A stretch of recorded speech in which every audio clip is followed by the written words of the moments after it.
It's no introduction, Jonathan Pollard, and he's going to be speaking about a new approach to foreign media.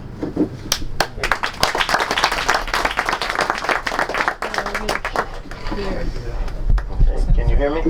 Okay, fine. First, I'd like to make a very short statement about the D family and what happened to them. Everybody's been focused so far on the media's misrepresentation of what occurred. One journalist, quote, journalist in particular, Christine Amanpour, who should be banned from the media for life, and what she said really wasn't extraordinary, because these are the kind of lies that have been perpetrated against us from time immemorial.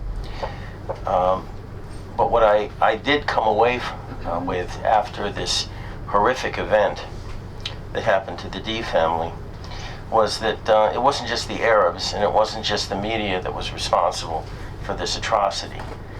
We were responsible for this atrocity as well, all of us.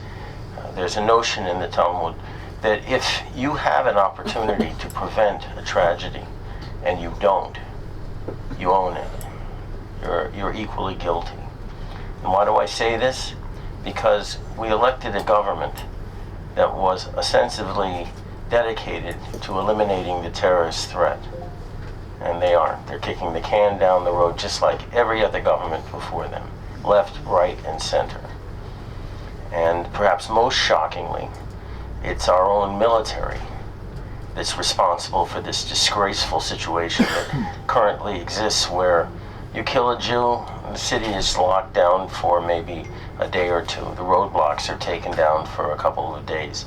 And they remind me of a lot of the prison wardens that I served under, who just wanted to end the day without an escape or without an officer being killed. Anything else, any mayhem that occurred was tolerable unless those two things had occurred. And it's the same thing with the D family. Sorry, can I just speak from my perspective? I hear what you're saying. Speak up. I hear what you're saying. I don't completely agree. I think I had a lot of apologies from the security forces that they didn't protect my wife and my kids. But I've actually said publicly that I blame CNN more than I blame the terrorists. And to be honest, the terrorists had a gun, and how did he get a gun? But you know what? Had he been driving down that road and had he had a head-on collision, he could have done the same damage without the gun. So I understand that. I've had far too many discussions at the Kirya with people who are in positions to stop this and who either can't or won't. I do not excuse any of them at all.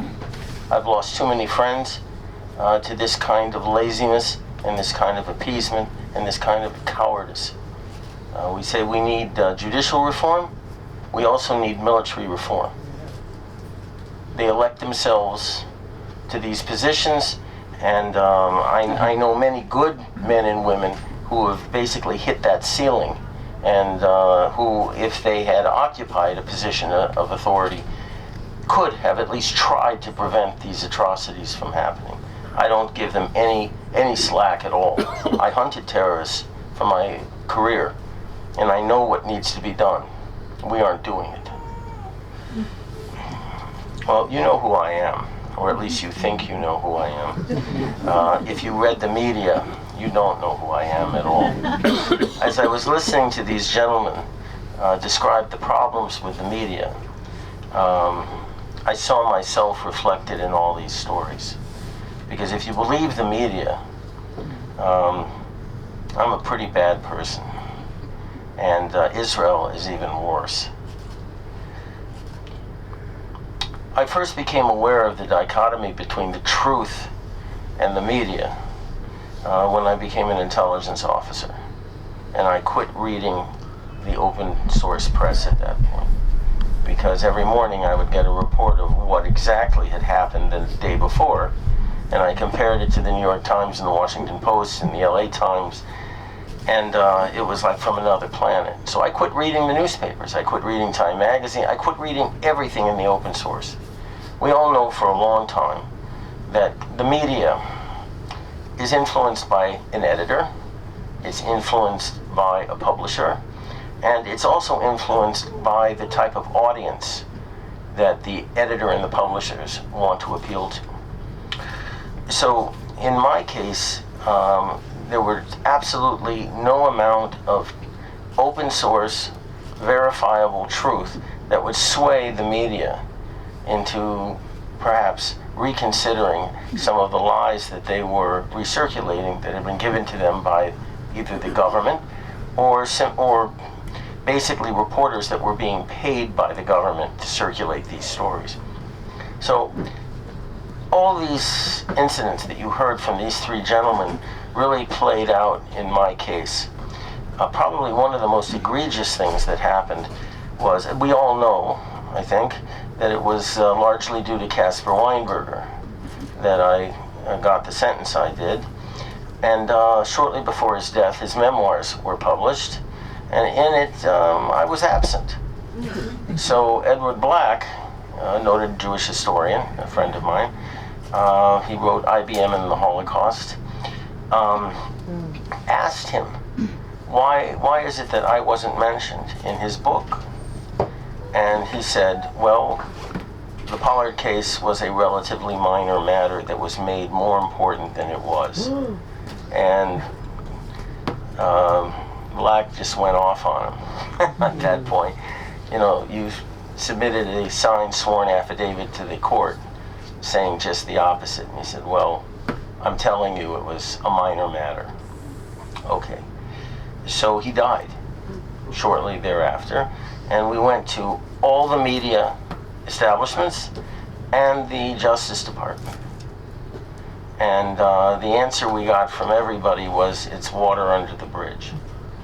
So you can either perpetrate a lie or you can just tolerate one. And in my case, it was both. A lot of people, think that we can kind of work with the press here, maybe influence them to tell the truth, maybe convince them to see the other side. Well, enough. I don't believe in this anymore. So what are my suggestions on how to deal with this kind of media problem? First of all, you have to recognize that we're in a state of war. And we've been in a state of war ever since the recreation of our Commonwealth. So the issue at that point is there's a different mentality with regard to freedom of speech and freedom of the press that operates in a war zone. And we are in a war zone right now. Don't confuse the banality of life right now with normality. It isn't. So what does that mean? It means we have to view the foreign media. I'm going to stay off our local media because I don't want to get sued. So I'll stay off that. As agents of enemy propaganda. And if you read these gentlemen's books and listen to this lecture, I don't have to add anything to that. So what do? Well, I've already briefed any number of people that we should close the CNN office, we should close the New York Times office, we should close the LA Times office. We for sure should shut Al Jazeera down and the BBC and several others. France 24. Yeah, and Arts. no, because I have no spare toilet paper if we stop ours. I don't know what I'd do if we ran out of regular toilet paper and ours wasn't available. No, I actually had a libel suit against Haaretz, and I won, and I got 1 shekel. Okay, and they never retracted it publicly. Okay. Did they pay you the 1 shekel? They gave me 1 shekel. Yeah. Well, Esther alayha shalom, they gave her, and she threw it back in their face in court. And they wanted to sue her for assault. And she said if I knew they were going to sue me with assault, I would have thrown something a little bit heavier than 1 shekel at it. But that was Esther alayha shalom. Why do I want to do this? First of all, with the availability of the internet, freedom of speech and your ability to read their garbage is guaranteed. I'm not advocating censoring the internet at this point. What I'm doing is I'm advocating removing their privilege of being here and lying about us. That's what I'm advocating.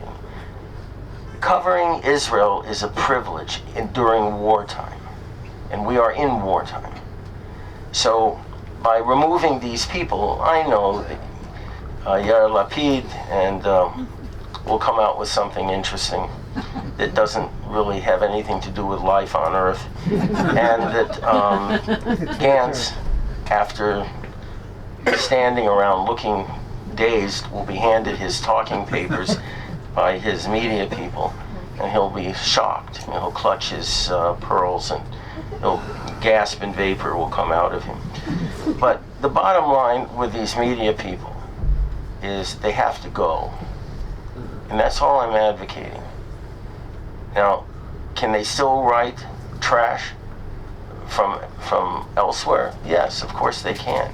But at least we have to do something to say that a media organization like CNN that tolerates a witch, an anti-Semitic witch like Christine Amanpour, and someone like Wolf Blitzer. You got to remember the garbage that he did to this country when he was here. Jonathan. Jonathan. So when the CNN crew, I mean, actually, Christina McFarlane was much worse than Christina Amanpour to me. Of course, I mean, I'm well aware of that. But when the cameraman came to my house, I had a nice chat with him, and I said, "Where do you live?" So he said, "I think it's Tel Aviv." I said, "Interesting. Why Tel Aviv?" He said, "Because my kids go to the international school. I was settled." So I was too polite to say, "Why don't you choose to live in Damascus or Tehran or Ramallah?" Right. But I have said to all the politicians, by the way, that when they come up with a solution to this reform, which they will in the next week or two, I guarantee, because I have been a little bit involved, and it's going to look a little bit like, democracy, meaning that the right wing, that the government chooses the judges in the Supreme Court, because that's what Dershowitz says is democracy. And the left wing will actually create a bit of human rights, but they will carve out human rights for terrorists. They will not be liable for human rights, and nor will terror journalists. Terror journalists, and what I've suggested to all of them, including Bibi, is that you take these guys, right, when they write these articles, you drive them to the border of Syria, you open the gate, and you push them through. You said, push them through, and you close the gate behind you and say, have a lovely time. This is you touched on something very important. There was a certain female Al Jazeera reporter that mysteriously died. And we don't really know what happened. I don't really care. She was not a journalist. I won't repeat her name, but she was not a journalist. She was an anti-Semitic propagandist. And there was no reason, and I pointed this out to people, for us to tolerate her presence. I'm not saying that anything physically should have been done to her, except to have escorted her, either to the border of Syria, or Gaza, or Ben Gurion, and say, goodbye, leave. If you're going to be this kind of, quote, reporter, we don't want you here. This is why it's important for us to understand that, the rule of law, there's an expression in Latin that in wartime, there is no law. Well, I have another expression as far as the media is concerned. In wartime, we own the media. Because if we don't, they write the narrative. Like there was a shootout. A shootout. Yeah. Disgusting. Okay. So I guess in closing, the bottom line is for us to understand that we are in war, and that there are certain rules that apply to the media during times of war. We would never, my pronouns get mixed up, the United States would never have tolerated pro-Nazi journalists operating in the United States during World War II. They did, by the way. Well, they did, but in my letter to David Zaslav, which you'll read on Friday in the Jerusalem Post, I quote the fact that the Warner Brothers Sam Right. and Abel, these people, they were the only ones who stood up in the 1930s in Hollywood against an anti-fascist rule that was implemented by the Nazi consul to Los Angeles. Right. And there was a rule that basically they were not allowed to make anti-Nazi films, and Warner Brothers were the only ones who stood up to it. So in my letter I say to him, they would be turning in their grave if they knew what you were doing now with CNN. Right, certainly during the war, this was very different, and I'm just trying to make the point that we are in war right now. So I'm home, I have a mouth, and I'm trying very carefully to get people, particularly in the Kyria, to stop kicking the can down the road, because all the can sees are dead people down the road, our people. So, thank you.